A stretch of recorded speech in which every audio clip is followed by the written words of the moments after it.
औषध याच्यात 1.5 किलो असा नाही, तो सर्वत्र समान आहे. हा अद्वैत सिद्धांत आहे. सर्वाघटी राम देहादेही एक, सूर्यप्रकाश सहस्ररश्मी. कोणाचं वाक्य आहे? हा, ज्ञानोबांच्या ज्ञानेश्वरीमध्ये. मग ज्ञानोबा द्वैत सिद्धांती का अद्वैत सिद्धांती, हा प्रश्न इथे निर्माण होतो.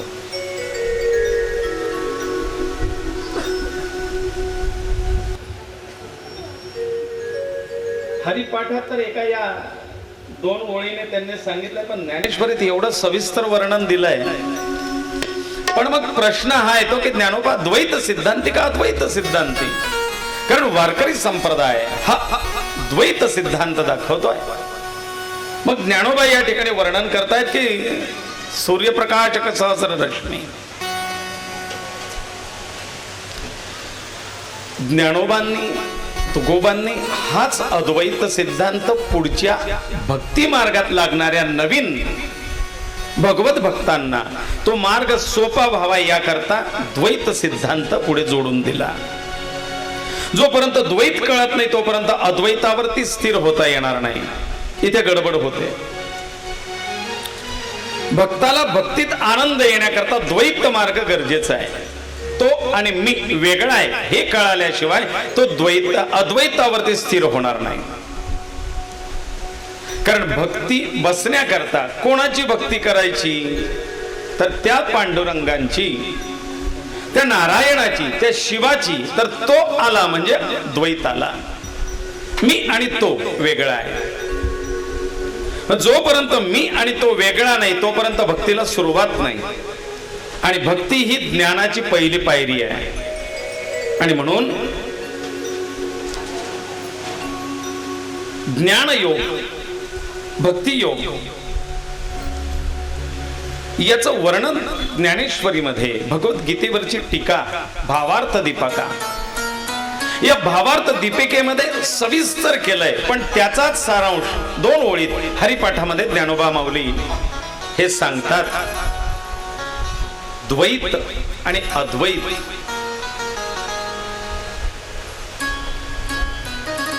मग ज्ञानाची पहिली पायरी भक्ती आहे. इथून आपण अद्वैतापर्यंत पोहोचलोय म्हणजे मग तुझ्यातला आणि माझ्यातला फरक संपला.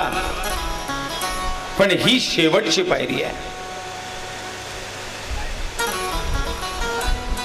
पण ज्ञानाशिवाय कळणार नाही. ते ज्ञान होण्याकरता पहिली पायरी म्हणजे भक्ती आहे.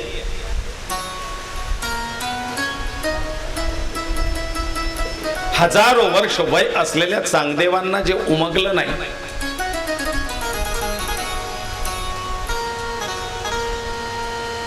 ते ज्ञानोबांनी आणि मुक्ताईंनी चांगदेवांना समजवावं. कारण चांगदेव हे ज्ञान उपासक योग मार्गावरती चालणारे. त्यावेळेला ज्ञानोबा आणि आदिशक्ती मुक्ताबाई हे सांगतात की चांगदेवा, ज्ञान मार्ग आणि योग मार्ग ही एवढी उंचावरची पायरी आहे की तुला भक्तीचं स्टूल लावल्याशिवाय तिथे चढता येणार नाही. तू भक्ती विना त्या ज्ञान आणि योगाचा अभ्यास करतोय. तो कोरडा होत चाललाय. वर्षानुवर्षाचा आहे पण कोरडा आहे. आणि त्याला सिंचन भक्तीचं केलं पाहिजे. ही पहिली पायरी आहे. आणि मग त्याच्यात विठ्ठल माझा, तो विठ्ठल माझा, तो विठ्ठल माझा करता करता कधी मी विठ्ठलाचा होतो हे कळत नाही. तो विठ्ठल माझा म्हणजे द्वैत सिद्धांत आणि मीच विठ्ठलाचा होऊन जातो म्हणजे अद्वैताला पोहोचतो. मग या ठिकाणी याच परमतत्वाची उपासना करण्याकरता द्वैतातून अद्वैताकडे पोहोचण्याकरता नैमिषारण्य क्षेत्रामध्ये 88,000 ऋषी एकत्र बसलेले आहेत.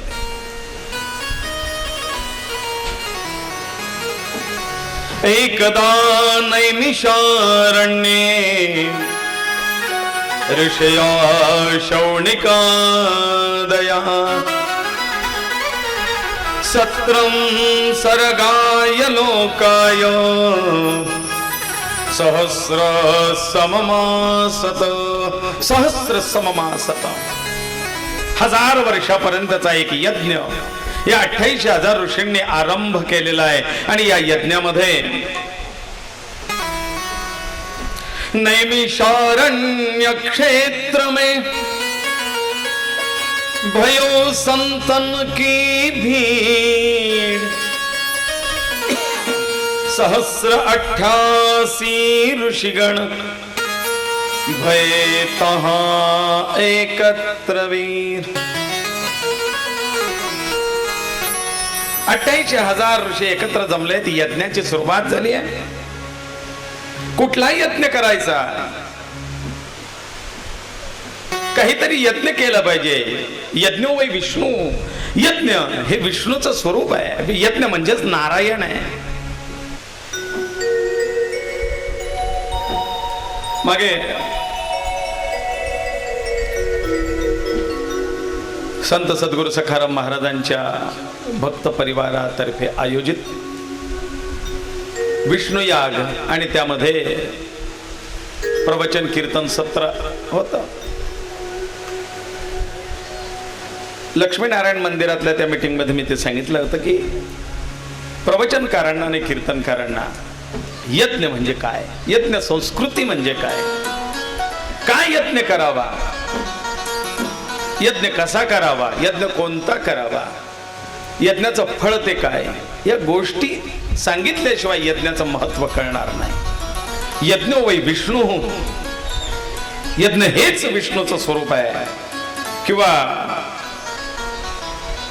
यज्ञेन यज्ञमयजंत देवाः.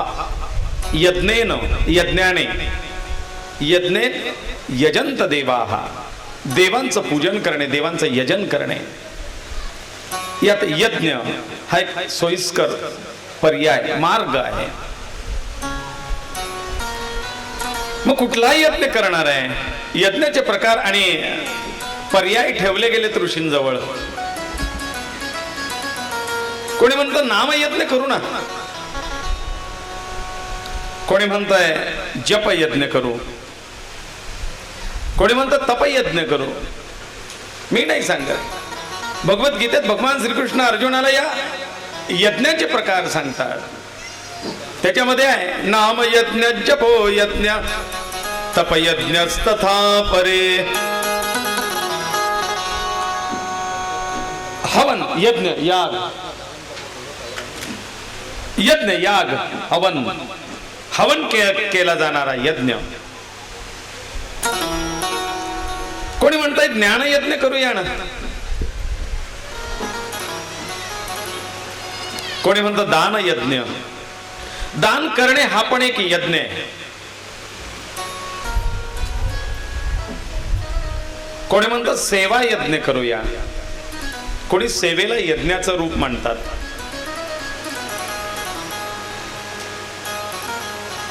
ज्यांना यज्ञ म्हणजे काय, यजन करणे. कोणी म्हणतं 88,000 ऋषी आहेत, वेगवेगळ्या प्रकारचे यज्ञ करणार आहेत. कोणी म्हटलं हे बाकीचे यज्ञ आपल्याला जमो न जपो, आपल्याला गप्पा यज्ञ आणि झोपा यज्ञ मस्त जमतो. याच्यात अजिबात खंड पडत नाही.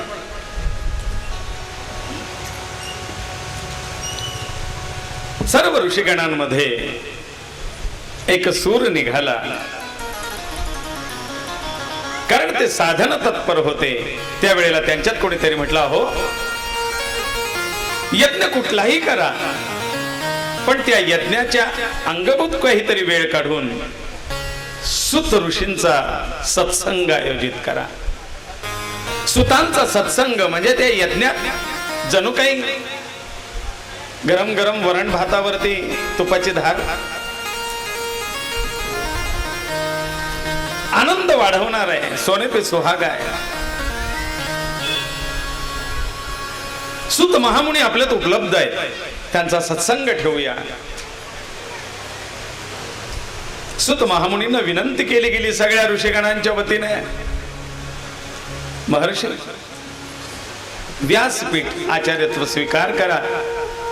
नेहमी आम्हाला अनेक कथा तुम्ही सांगितल्या, कथा करो मती अनुसार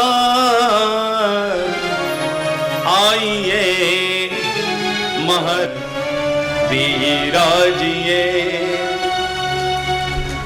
बसवलंय, विराजित केलंय आणि सांगितलं महाराज अनेक कथा तुमच्या मुखातून आम्ही ऐकल्या. या वेळेला आणखीन काहीतरी वेगळं सांगा. कथितो भगवान सम्यक देव मार्ग सुखप्रदा इदानीं श्रोतुमिच्छामो यम मार्गम भयप्रदम. काय ऐकायचंय? त्यांनी प्रश्न केला ऋषींनी, महाराज आम्हाला अशी गोष्ट सांगा, देवमार्ग सुखप्रदा, ज्याच्याने देवमार्ग आम्हाला सुखप्रद होईल. देवमार्गापर्यंत पोहोचणं आणि देवमार्ग कुठे, ह्या गोष्टी आम्ही ऐकल्या भागवतातून, रामायणातून, शिवपुराणातून, देवी भागवतातून, गणेश पुराणातून. पण त्या देवमार्गापर्यंत पोहोचताना सुखप्रद तो देवमार्ग व्हावा, हे कसं शक्य आहे हे आम्हाला सांगा. पत्ता आमच्या जवळ आहे आता, पण मार्ग कोणता चांगला, त्याच्यावर जास्त ट्रॅफिक नसावी, रस्ता खराब नसावा, अडचणी नसाव्या आणि टोल नाके तर अजिबात नसावे. न काही त्रास होता, न झळ लागता, सुखाने आणि वेळेत तिथे पोहोचता यावं, बरोबर पत्त्यावरती, फिरफिर नको. इदानीं श्रोतुमिच्छामो, हे सगळं आम्हाला ऐकायची इच्छा आहे. यम मार्ग भयप्रदम, आणि त्याला जो जॉईंट रस्ता आहे ना दुसरा, देव मार्गाला अटॅच यम मार्ग, आम्ही ऐकलंय तो महाभयंकर आहे, म्हणले भयप्रद आहे. त्याचंही वर्णन करून सांगा, त्याच्यातला फरक सांगा, जायचं कुठल्या मार्गाने ते सांगा. सुत महामुनी म्हणतात, ऋषी हो, जरा काहीतरी आगळं वेगळं ऐकायची इच्छा झाली. छान, सुखप्रद देव मार्ग आणि त्याच्यावरती चालण्याची साधना ऐकायची इच्छा आहे. दुसरे ऋषी म्हणतात, महाराज जरा आमचंही ऐकता का? हो सांगा. नाही, आम्हाला असं ऐकायचंय, तथा संसार दुःखानी तत्क्लेश क्षय साधनम. त्यांचं काय? त्यांनी तुम्हाला सांगितलं आम्हाला देवमार्ग सांगा आणि यममार्ग सांगा. त्यांची आता 60 झाली. आता ते काय घर बसले बसले अर्धे लाकडं स्मशानात गेले, मरणाचीच वाट पाहत आहेत. आमचा संसार बाकी, महाराज आमच्या संसारात काहीतरी उपयोगी येईल अशी गोष्ट सांगा. त्यांचं काय आपलं? तथा संसार दुःखानी तत्क्लेश क्षय साधनम. महाराज संसार फोडत दुःखप्रद आहे आणि त्याच्यातला जो क्लेश आहे ना, त्रास पीडा असहनीय असते. आम्ही या संसारातून आता हळूहळू पुढे चाललोय. त्यांचा सगळा संसार संपलाय, पण या संसारातल्या दुःखांना, क्लेशाला, पीडेला सामोरं जात त्याच्यावरती विजय कसा मिळवावा, कसा हा संसार अवघड निश्चित आहे, पण त्याला सुखाचं कसं करावं याबद्दल सांगा. ऐहिकामुष्मिकान् क्लेशान् यथावत वक्तुमर्हसि. ऐहिक आणि आमुष्मिक, इहलौकिक आणि पारलौकिक, या क्लेश, दुःख, चिंता, पीडा याच्यातून सुटण्याचा मार्ग सांगा महाराज. हे ऐकायचं जास्त गरजेचं आहे. आम्ही तो यममार्ग ऐकून काय करणार. त्यामुळे तुम्हाला म्हटलं, बऱ्याच लोकांनी विचारलं गरुड पुराण का. येस, गरुड पुराण निश्चित आहे, पण गरुड पुराणाला आणखीन साथ आहे.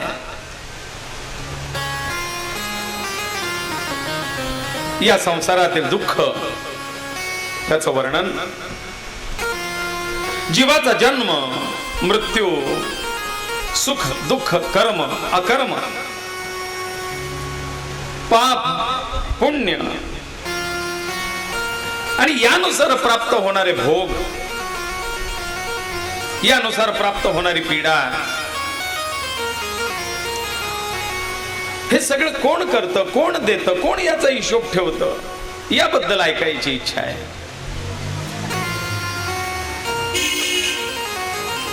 आम्ही तर ऐकलंय गीतेमध्ये, नैनम छिंदंती शस्त्राणी नैनम दहती पावका. जीवाला शस्त्राने कापता येत नाही, अग्नीने जाळता येत नाही, वारा वाळवू शकत नाही, त्याला तोडता येत नाही, कापता येत नाही, जाळता येत नाही, असा अविनाशी तो आत्मा. मग मृत्यू आणि आत्म्याचा संबंध काय, आम्हाला हे सांगा. की जो अविनाशी आहे, जो मरत नाही, जो जळत नाही, जो तुटत नाही, मग हा देह जळाल्यानंतर त्या जीवाचं काय होतं, जो अमर आहे, हे ऐकायची इच्छा आहे. यालाच नाव आहे कर्माचा सिद्धांत. यालाच नाव आहे मृत्यूनंतर जीवात्म्याचा और्ध्वदेहिक प्रवास. यालाच नाव आहे जीवात्म्याची कथा. ती कथा आम्हाला सांगा. सुत उवाच. हे अनेक प्रश्न पाहिल्यानंतर सुत महामुनी आता या ठिकाणी बोलतायत. ऋषिगण हो, अत्यंत उत्तम प्रश्न विचारलाय. सुखदम पुण्यशीलानां पापीणां दुःखदायकम. तुम्हाला मी आज अशी गोष्ट सांगणार आहे जी पुण्यवंतांना सुखद आहे, सुख देणारी, आनंद देणारी आहे. पापीणां दुःखदायकम. आणि ज्यांच्या जीवनात पापकर्माला थारा आहे, पापाचरणी जे आहेत, त्यांना ती कथा ऐकल्यानंतर दुःख होईल. कोणीतरी एकाने प्रश्न विचारला, महाराज एक असं वाक्य सांगा जे सुखात वाचलं तरी त्रास होईल आणि दुःखात वाचलं तरी, किंवा सुखात वाचलं तरी समाधान आणि दुःखात वाचलं तरी समाधान, दोघं अर्थाने घ्या, असं एखादं वाक्य सांगा. त्यावेळेला त्या साधू पुरुषाने सांगितलंय, बस ये भी दिन जाएंगे. हे एक असं वाक्य आहे बघा, दोघा अर्थाने सांगितलंय. सुखात वाचलं, ये भी दिन जाएंगे, तो लगेच डिसमोडून जाईल. मग आता मी सुखात आहे, हे जर दिवस चालले गेले तर दुःख येणार आहे का, दुःखात जाईल. पण तेच वाक्य दुःखात वाचलं तर ये भी दिन जाएंगे, त्याला एक पुन्हा नव चैतन्य, नव शक्ती प्राप्त होईल. ठीक आहे, माझे दुःखाचे दिवस जातील आणि एक दिवस सुख नक्की येईल, त्याला एक बळ मिळतं. सुखात आणि दुःखात दोघही गोष्टीत बळ देणार.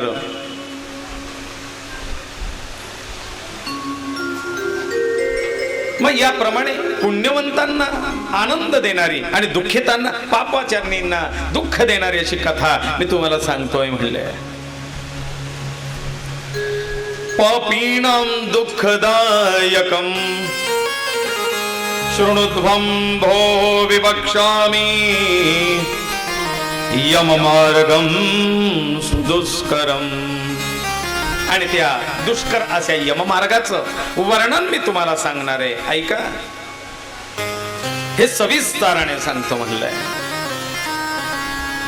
भक्ती मार्गो बहुविधा भक्तानां गतिरुत्तमा. पहिली गोष्ट, ज्यांना देव मार्गाकडे जायचं आहे आणि उत्तम गती असं इच्छा आहे की आपल्याला उत्तम गती प्राप्त व्हावी, तर त्यांनी काय करावं? भक्ती मार्गो बहुविधा, त्याने भक्ती मार्ग आचरण करावा. भक्तानां गतिरुत्तमा, भक्तांना उत्तम गती प्रदान करतो. तथा भक्ती विमुखाणां यम मार्ग भयंकरम. पण जे भक्ती विमुख आहेत, सदाचार विमुख आहेत, याच्या विरुद्ध आचरण करतात, त्यांच्यासाठी यम मार्ग भयंकरम, त्यांच्यासाठी भयंकर असा यममार्ग निश्चित आहे.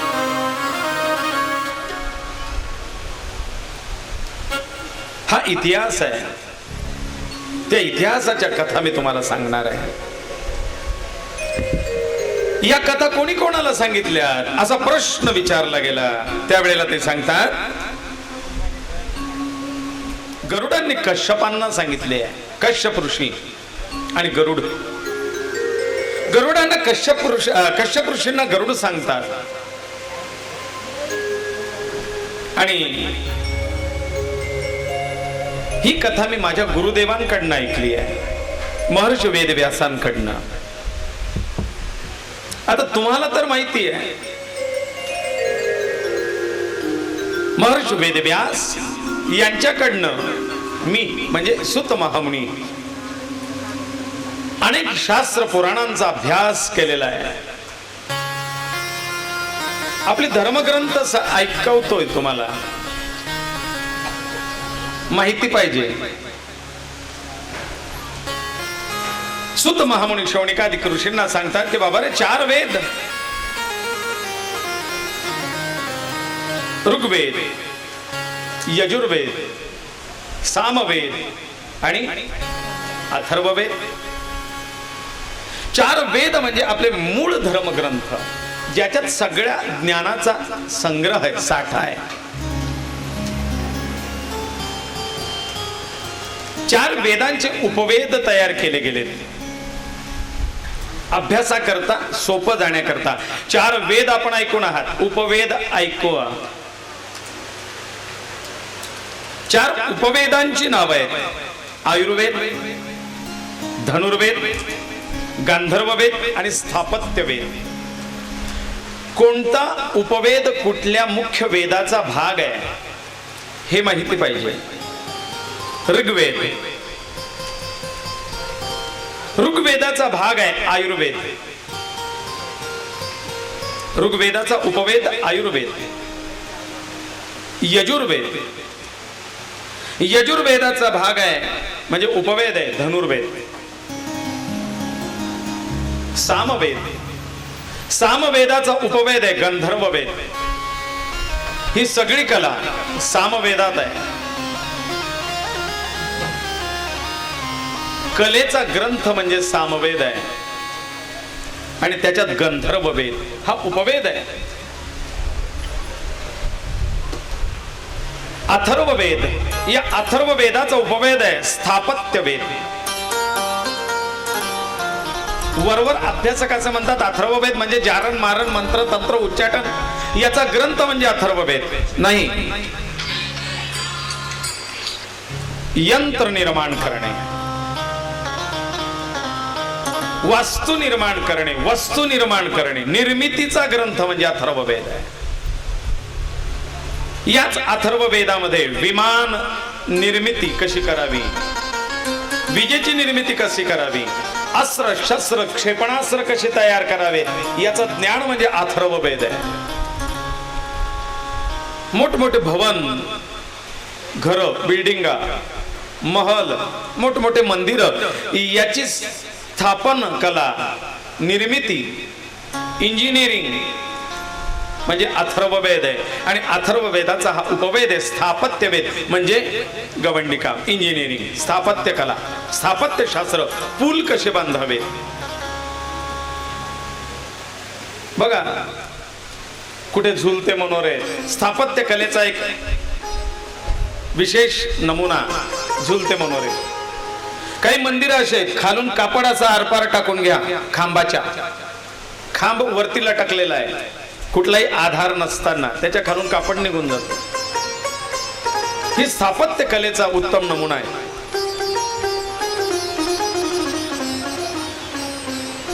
वेगवेगळे कौशल्य आहे. एक मंदिर उलट आहे,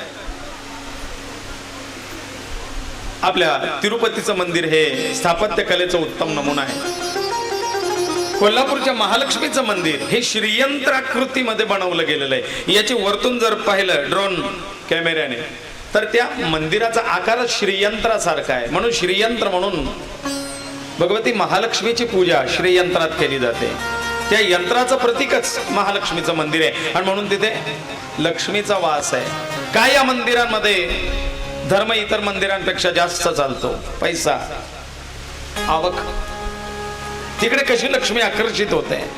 हे स्थापत्य कलेचा उत्तम नमुना स्थापत्य वेद. यानंतर 4 वेद, 4 उपवेद, षडशास्त्र, 6 शास्त्र आहेत. वेद, शास्त्र, पुराण आपण ऐकून आहे. मग ही 6 शास्त्र कोणती जी वेद व्यासांनी सुत महामुनींना सांगितली आहे? षडशास्त्र, एक न्यायशास्त्र, एक वैशेषिक शास्त्र, सांख्यशास्त्र, योगशास्त्र, मीमांसा शास्त्र आणि वेदांत शास्त्र. याचे लेखक, याचे निर्मितीकार कोण? न्यायशास्त्राचे महर्षी गौतम ऋषी. अनेक कुळाचे मूळ पुरुष गौतम ऋषी, गोत्र. वैशेषिक शास्त्राचे महर्षी कणाद, वैशेषिक म्हणजे तर्कशास्त्र, कणाद ऋषी. सांख्य शास्त्राचे भागवतात ऐकलंय कपिल महामुनी, सांख्य शास्त्राचे प्रणेते. योग शास्त्राचे प्रणेते महर्षी पतंजली, म्हणजे रामदेवजी बाबा नव्हे. आपण पतंजली ऐकलं की रामदेवजी बाबांचा चेहरा तोंडासमोर येतो.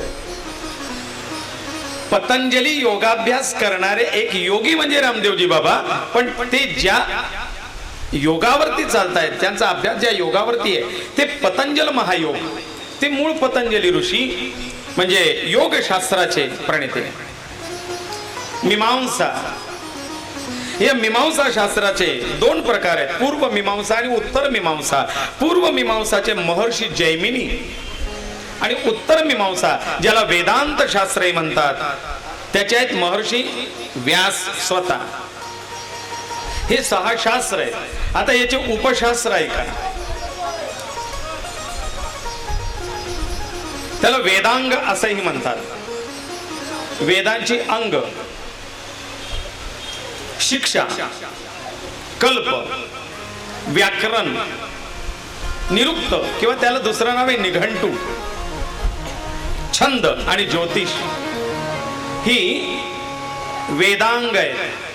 उपशास्त्र च्या व्यतिरिक्त आपल्याकडे आधुनिक काही शास्त्र आहेत. जीवशास्त्र, रसायनशास्त्र, नागरिक शास्त्र, खगोलशास्त्र, अर्थशास्त्र, मानसशास्त्र, अंकशास्त्र, समाजशास्त्र, सामुद्रिक शास्त्र. तुम्हाला पाहिल्यानंतर तुमचं वर्णन त्याच्यावरतून करणार. भूगर्भशास्त्र, अनेकांना भूमीच्या गर्भातलं कळतं. किती फुटावरती दगड, किती फुटावरती पाणी, किती मुरुमाचा थर असेल, किती दगड असेल, दगड कोणता असेल, याला भूगर्भशास्त्र असं म्हणतात. वास्तुशास्त्र, रत्नशास्त्र. म्हणजे व्यतिरिक्त 18 पुराण, मद्वयम भद्वयम चैव भद्रयं वा चतुष्टयम् अनापलिंगकुस्काणि पुराणानि प्रचक्षते. मद्वयम म वरतून 2 पुराण, मार्कंडे पुराण, मत्स्य पुराण. भद्वयम भ वरतून 2 पुराण, भागवत पुराण, भविष्य पुराण. ब्रत्रयम ब्र वरतून 3 ब्रह्मपुराण, ब्रह्मांड पुराण आणि ब्रह्मवैवर्त पुराण. व चतुष्टयम व वरतून 4 विष्णू पुराण, वराह पुराण, वायू पुराण आणि वामन पुराण. अनापलिंग कुस्का आणि अग्निपुराण. ना नारद पुराण. प पद्म पुराण. लि लिंग पुराण. कु कुर्म पुराण. स्क स्कंद पुराण. ग गरुड पुराण. अनापलिंग कुस्काणी पुराणाने प्रचक्षते. ही 18 पुराण आणि याची आणखीन उपपुराण मागच्या वेळेला सांगितली होती.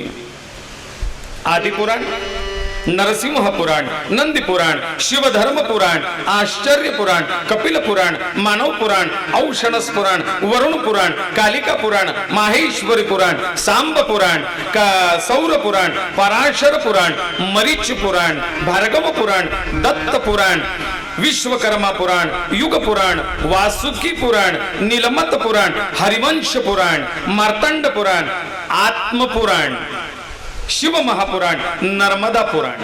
त्याच्यातलं आत्मपुराण हे याची पण जोड आपल्या या कथेला आहे. ब्रह्मांड पुराण, भविष्य पुराण, आत्मपुराण, गरुड पुराण, कर्माचा सिद्धांत आणि कर्म विपाक संहिता या ग्रंथांचा सार म्हणजे आपली 7 दिवसाची कथा.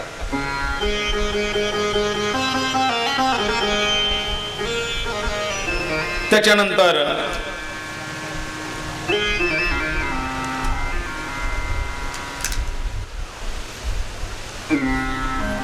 उपनिषद, वेद, शास्त्र, वेदांग, पुराण, उपपुराण आणि त्याच्या पलीकडे भाग जातो मग उपनिषद. उपनिषद मूळ 108 आहेत, पण शिल्लक सध्या 10, 12, 14 पर्यंत आहे. त्यापैकी दशोपनिषद, 10 उपनिषद मुख्यत्वे प्रचलित आहेत, अभ्यासात आहेत. ऋग्वेदाशी संबंधित उपनिषद ज्याच्यामध्ये ऋग्वेदाचा संपूर्ण ज्ञानभाग येतो. ऐतरीय उपनिषद, कौशितकी उपनिषद 2, यजुर्वेदाचे 2 उपनिषद आहेत.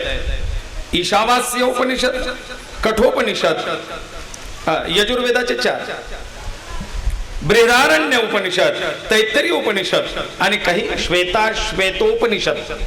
या 5 उपनिषदांना यजुर्वेदाचे उपनिषद मानतात. सामवेदाची पुन्हा 2, एक छंद उपनिषद आणि केन उपनिषद. अथर्व वेदाचे 3 उपनिषद आहेत, मांडुक्य, प्रश्नोपनिषद आणि मंडूक उपनिषद किंवा मुंडकोपनिषद. या उपनिषदांच्याच भागाला वेदांग असं नाव आहे. उपनिषद म्हणजे वेदांग, वेदांचं अंग. ऐकायला बसलं तर भरपूर ग्रंथ आहेत. हरि अनंत, हरि कथा अनंता, कहही सुनही बहुविध सब संता. अनेक संतांनी, अनेक ऋषीमुनींनी वेगवेगळे ग्रंथ, वेगवेगळे उपासना पद्धती ही मांडली आहे. त्या व्यतिरिक्त अजून ग्रंथ नाहीत का? मूळ धर्मग्रंथांमध्ये भगवद्गीता आहे. एवढ्या सगळ्या याच्यात रामायणाचं नाव आलंच नाही. रामायण आहेत, मग रामायण 108 आहेत. त्यापैकी मुख्य रामायण वाल्मिक रामायण आणि रामचरितमानस प्लस भावार्थ रामायण. महाभारत मुख्य ग्रंथ आहे, मोठा इतिहास. गुरुचरित्र आहे, दत्त प्रबोध आहे, ज्ञानेश्वरी आहे, तुकाराम गाथा आहे, एकनाथी भागवत आहे, दासबोध आहे, सकल संत चरित्र गाथा आहे, नवनाथ भक्तिसार आहे, हरिविजय, रामविजय, भक्तिविजय, नचिकेत कथासार, पांडव प्रताप, मूळ स्तंभ, काशीखंड महादेवाचा, नाथबाबांचं भावार्थ रामायण, कथा कल्पतरू, चातुर्मास ग्रंथ आहे, रामचरित मानस, धेनुमानस, विवेक सिंधू, आणखीन अनेक ग्रंथ आहेत. पण हे चातुर्मासात वाचले जातात असे ग्रंथ आहेत, जे चातुर्मासात महिना महिना पोथी लावायची म्हणून या ग्रंथांचं वाचन होतं. हे सगळ्यांना माहिती असलेले ग्रंथ आहेत. त्या व्यतिरिक्त भरपूर मोठा इतिहास आहे.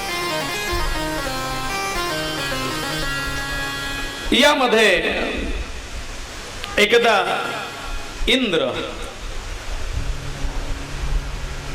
ब्रह्मदेव आणि महर्षी वेदव्यास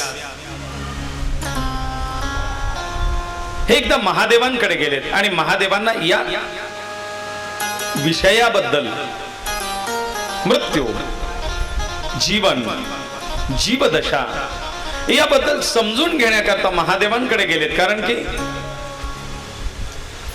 ती मूळ मृत्यूची अधिष्ठात्र देवता मृत्युंजय.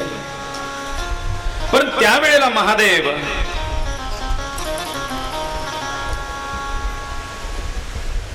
ब्रह्मादी देवतांना म्हणजे ब्रह्म, इंद्र, व्यास यांना सांगतात, ब्रह्मा,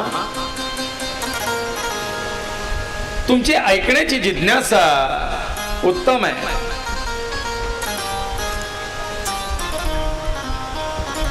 पण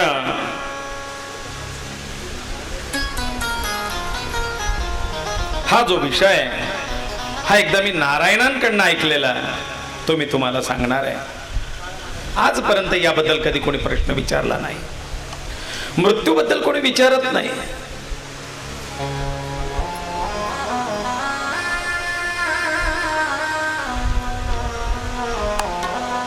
अटॅक आला म्हणजे डॉक्टरांना असं विचारतो का आपण, का कधी मरणार आता, डॉक्टर किती दिवस शिल्लक राहिले माझे, नाही, जगता कसं येईल याच्याकरता धडपड आहे, धावपळ आहे. मृत्यूबद्दल विचारणार कोणी नाही मिळालं आजपर्यंत.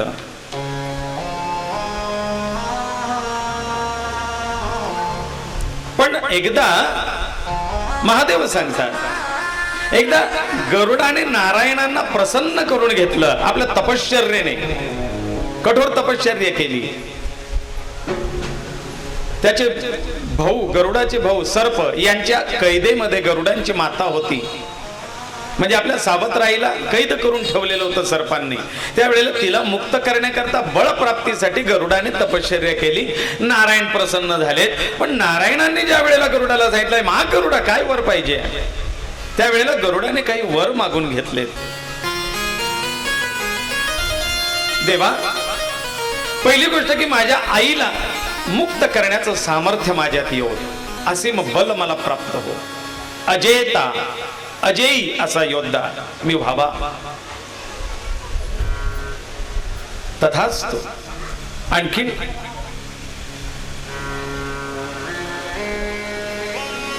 देवा, तुमची अखंड सेवा माझ्याकडनं व्हावी, सदैव माझ्या डोळ्यासमोर तुम्ही असावेत. नारायण म्हणले, तथास्तु, हरकत नाही. आणखीन काही इच्छा देवा, तुमचं काहीतरी गुणगान वर्णन माझ्या हातून अजरामर व्हावं असं चरित्र लिहिण्याची इच्छा आहे, गुण लिहिण्याची इच्छा आहे. नारायण म्हणले, तथास्तु. विषय असा काहीतरी माझ्या हातून लिहिला जावा ज्याच्यावरती कोणी चर्चा करणार नाही. नारायणांनी गरुडाला एक विशेष ज्ञान दिलं, गरुडाला त्रिकालादर्शी बनवलं. भूत, भविष्य, वर्तमान काळ पाहण्याची शक्ती आणि सामर्थ्य दिले. गरुडाने अशा काही विद्या आपल्या सिद्ध हस्ताने लिखित केल्या, परंतु त्याच्यावरती फारशा चर्चा होत नाही. गरुडांनीच मागितलं होतं की ज्याच्यावरती फारशी चर्चा होत नाही असं ज्ञान माझ्याकडनं उद्धृत व्हावं, पण त्या ज्ञानावरती चर्चाच नाही झाली. त्याच्यातला एक महत्वपूर्ण भाग आपण फक्त ऐकून आहे. पूर्वी होता अभ्यास लोकांचा, आज त्याचे अभ्यासक सुद्धा फार कमी आहेत किंवा दुर्मिळ आहेत, नसल्याच्या गणतीत आहे. गरुडाने निर्माण केलेली एक विशेष विद्या, म्हणून त्या विद्येला म्हणतात गरुडी विद्या.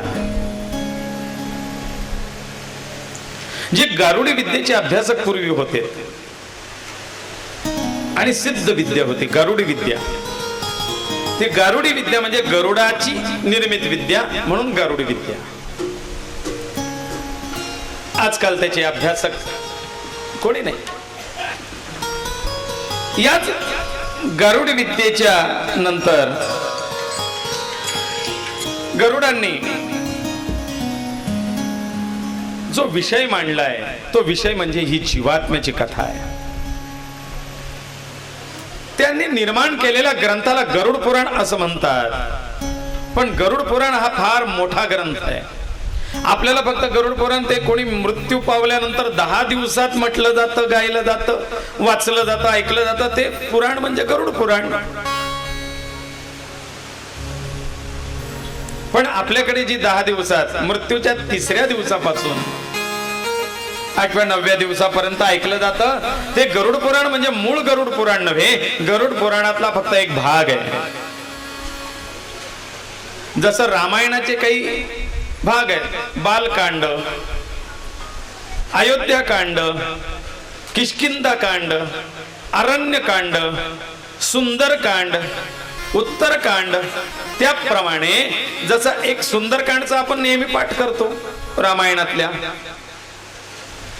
हा रामायण नाही, रामायणातला एक भाग आहे ज्याच्यात मारुती रायाच्या विशेष पराक्रमाचं वर्णन आहे. तसं मृत्यूच्या वेळेला जे वाचलं जातं ते म्हणजे गरुड पुराण नाही. पण गरुड पुराणातला एक भाग नक्की आहे, त्याला प्रेतकल्प असं म्हणतात. गरुड पुराण ज्ञानाने भरलेला ग्रंथ आहे. असीम ज्ञान आहे जो त्रिकालज्ञ होता. सर्ग, विसर्ग, मन्वंतर, वंशानुवर्णन हे ग्रंथ लेखनाचे काही भाग असतात आणि प्रत्येक पुराणामध्ये या टप्प्याने ग्रंथ लिहावा लागतो. तसा गरुडांनी सुद्धा ग्रंथ निर्माण करताना सर्ग, विसर्ग, वंशानुप्रवण आदी प्रत्येक विषयाला धरून ग्रंथ निर्माण केला. त्यातला एक भाग म्हणजे प्रेतकल्प. तो प्रेतकल्प आपल्याकडे वाचला जातो. 2 दिवसापूर्वी एक टाकीचा महादेव म्हणून नागदच्या पुढे एक महादेवाचं प्रसिद्ध मंदिर आहे हेमाडपंथी. त्या मंदिराला तिथे दर्शनाला जाण्याचा योगाला गुरुजी होते आमचे हरणखेडकर काका, दिलीप अण्णा, विवेक काका, आम्ही सगळे सोबत. त्यावेळेला विवेक काकांनी प्रश्न विचारला, गुरुजी ह्या वेळेचा विषय तुम्हाला विशेष असं काहीतरी दडपण असेल, अभ्यास जास्त करावा लागला असेल आणि खरं कौशल्य हे असणार आहे की जो रडक्या कडक्या दुःखाच्या वातावरणामध्ये जो विषय मांडला जातो तो विषय इथे कथेच्या स्वरूपात सगळ्या आनंदाच्या वातावरणात मांडणं म्हणजे थोडं कौशल्यच ना.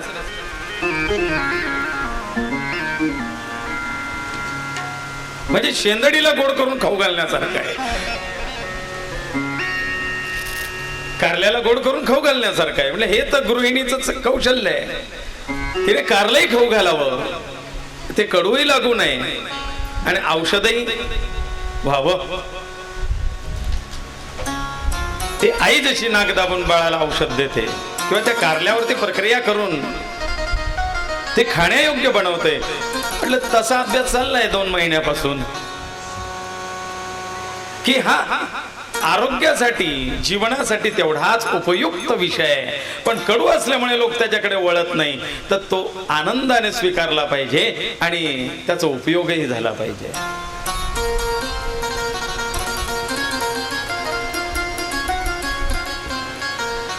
गरुडाने भगवंताकडनं काही विषय ऐकून घेतले. देवा मला ग्रंथ निर्माण करायचा आहे, काही विषयांबद्दल मला तुमच्याकडनं ऐकायचं आहे. काय काय ज्ञान घेतलंय? जीवन, मृत्यू, जीवदशा, कर्मफल, पाप, पुण्य, यममार्ग, अनेक नरकांचं वर्णन, अनेक प्रकारच्या योनी, कर्मानुसार प्राप्त होणारा जन्म,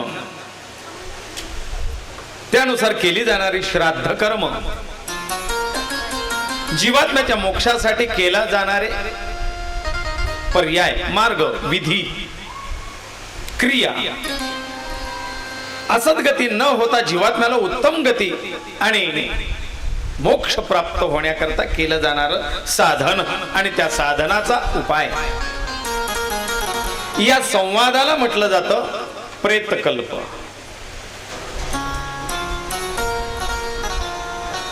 मी तुम्हाला सांगितलंय, फक्त गरुड पुराण नव्हे, आत्मपुराणासह अनेकांचा आधार आपल्याला इथे घ्यायचा आहे, घेतलेला आहे.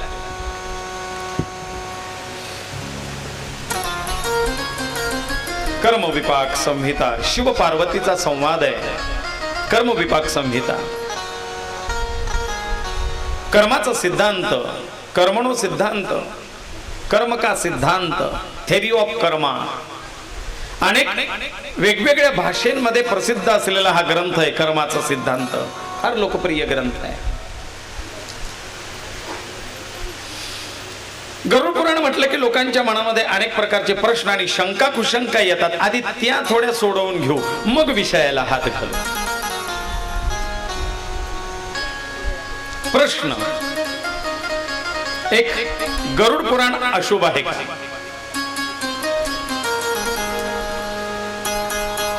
त्याचं उत्तर असं आहे, 18 पुराणांपैकी एक पुराण असल्यामुळे गरुड पुराणाला अशुभ असं म्हणता येणार नाही.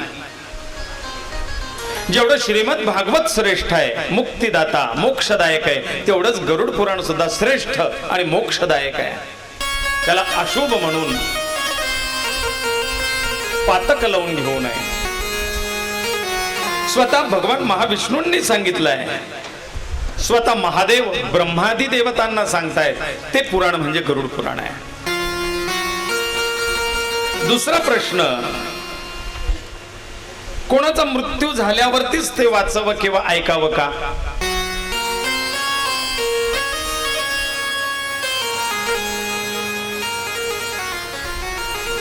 नाही, पण ज्याला मृत्यू येणार आहे त्याने नक्की ऐकावं. ज्याला मृत्यूच येणार नाही त्याने नाही ऐकलं तरी चालेल.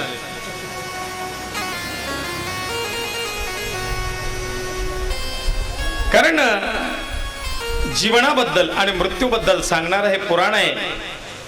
ज्या गोष्टी अन्य पुराणात नाही ते या गरुड पुराणात, आत्मपुराणात आहे.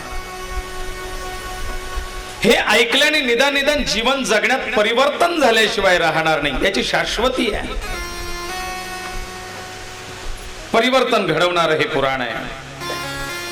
म्हणून परिवर्तन घडवण्याकरता अवश्य ऐकावं. तिसरा प्रश्न आहे, ज्याच्या घरी मृत्यू झाला त्यानेच ऐकावं का? बऱ्याचदा अनुभव असा येतो, शेजारच्याला बोलवलं तर ते म्हणतं नाही माय तेच ना घर कसं काय जावं ना, तेच ना घर म्हातारी मरेल, आपला घर थोडी मरेल, आपण कसं काय जावं?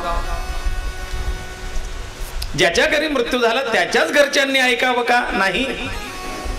आपल्या घरी मृत्यू झाल्यानंतर आपण काय केलं पाहिजे हे ज्ञान होण्याकरता आपण सुद्धा ऐकावं. मग त्याच्याकरता आपल्या घरी कोणी मरणाची वाट पाहता का?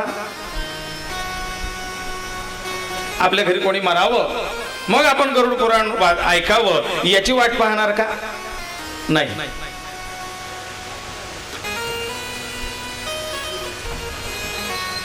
काही लोक म्हणतात गरुड पुराण ग्रंथ घरात ठेवू नये, ते पुराण आहे, कधीतरी वाचावं नक्कीच, ऐकावं नक्कीच, पण घरात ठेवण्याने त्याचा दोष तर अजिबात नाही. ते पूजनीय आहे. पुराण म्हणजे पूजनीय आहे, योग्य तो सन्मान. माझ्याकडे 2-3 ग्रंथ कुठे कलम नाल्याला ठेवून आलेले लोक तिथून मिळाले, कुठे वालझिरीला मिळाले, ते आज उपयोगात आले.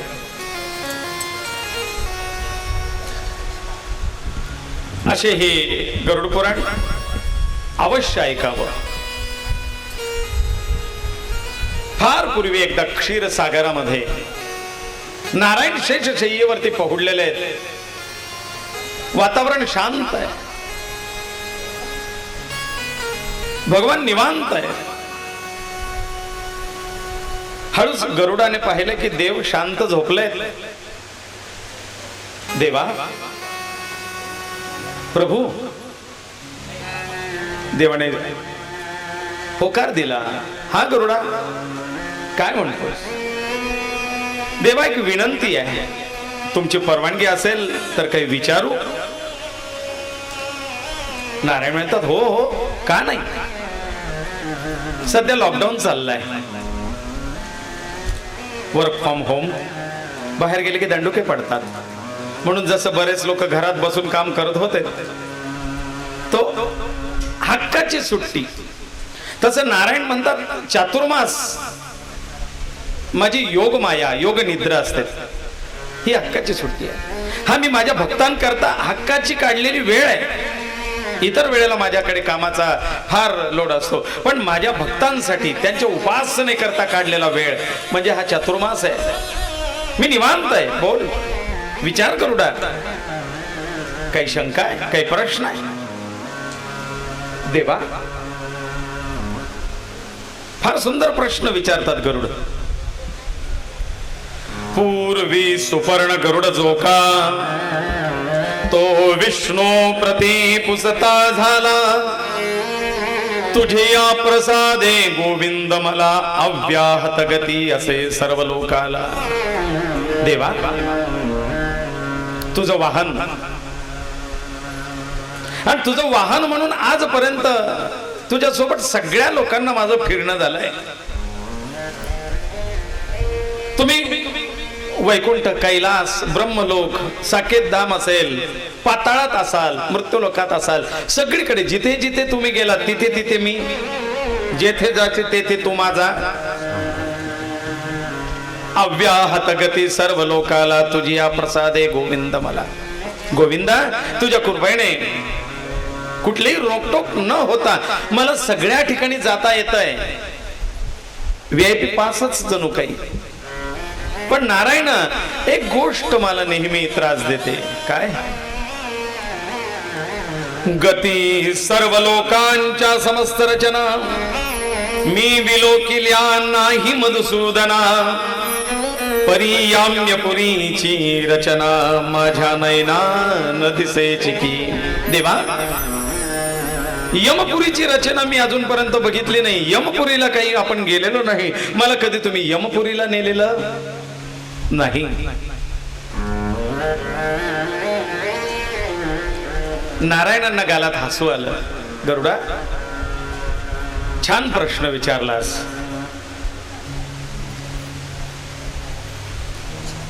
आता मी प्रश्न विचारतो.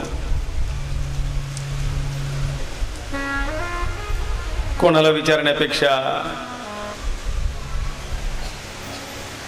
अण्णा नाही तिथे.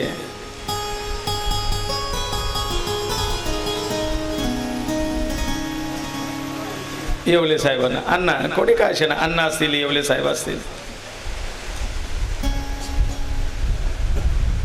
किती वर्ष वय झालं अण्णा? 72. कितीदा जेलमध्ये जाऊन आले? 40 गावच्या पोलीस स्टेशनला किती कोठड्या आहेत तुरुंगाच्या, कैदी कोंडायचे?